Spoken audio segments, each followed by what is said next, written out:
बात करेंगे इस वीडियो में हम क्लास 10th का unit acid base and salt के एक नए कंपाउंड के बारे में, that is plaster of Paris के बारे में। तो क्या होता है प्लास्टर ऑफ पेरिस, आइए पढ़ते हैं इसके बारे में। तो ये इसका एक कॉमन नाम है। प्लास्टर ऑफ पेरिस क्या है? Common name. तो बेसिकली ये नाम क्यों दिया गया था आपको बताऊं मैं। तो क्योंकि ये सबसे पहली बार जब एक कंपाउंड बना था, ये कहाँ पर बना था? पेरिस में बना था। कहाँ पर बना था? पेरिस में। तो इसलिए नाम इसको क्या दिया गया? प्लास्टर ऑफ पेरिस नाम दिया गया। ठीक है।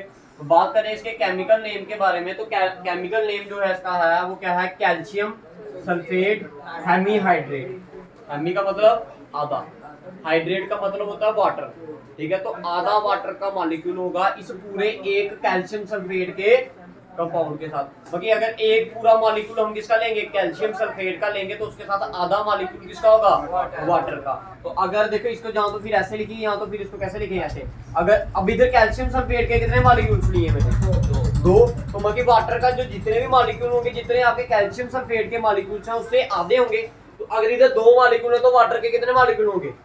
एक। तो इसलिए मैंने इधर के कुछ नहीं लिखा, इधर मैंने इसका मतलब क्या होगा? खुद ब खुद क्या मतलब होगा इसका?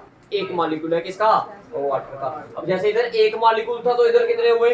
आधा हुआ। तो ये बात आपने याद रखनी है। तो दैट मीन कैल्शियम सल्फेट के जितने मॉलिक्यूल होंगे उसके आधे मॉलिक्यूल कहां पर होगा? पानी के होंगे। क्लियर?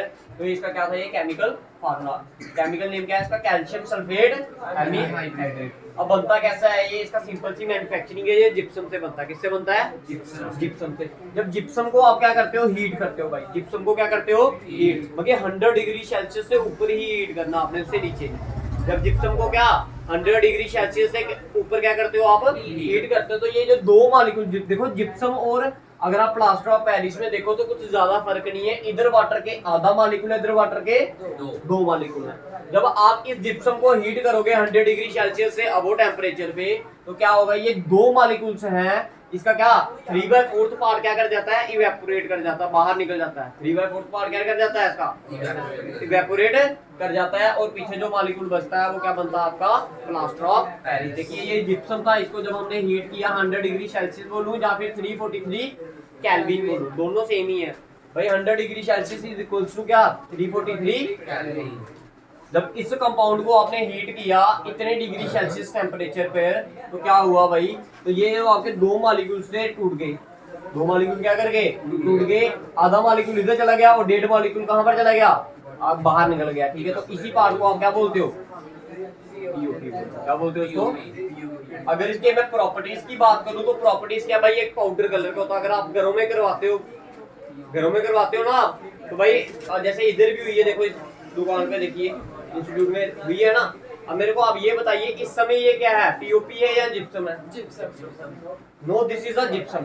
जब वो आपके घर में लाते हैं ना, वो जो वर्कर्स वगैरह होते हैं, जब वो लाते हैं एक थैली वगैरह में, पाउडर फॉर्म में होती है, then it is known as क्या? पीओपी। उसको बोलते हैं, उसको पानी नहीं लगने देना। बोलते नहीं क्यों? अगर उसको पानी लगने दोगे तो वो जो आधा मॉलिक्यूल था ना आपका, जो क्या आपका आधा मॉलिक्यूल, उसके साथ डेढ़ मॉलिक्यूल और मिलेगा तो वो फिर से क्या बना देगा?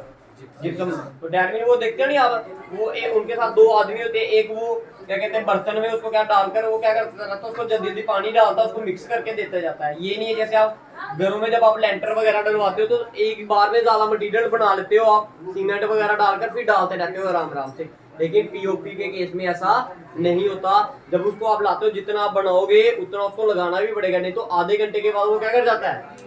हार्ड हो जाता है। वो सबस्टेंस क्या हो जाता है? हार्ड। हार्ड क्यों होता है? क्योंकि जब उसमें आप वाटर मिक्स कर दोगे तो फिर से क्या बन जाएगा? वो जिप्सम बन जाएगा। क्लियर है?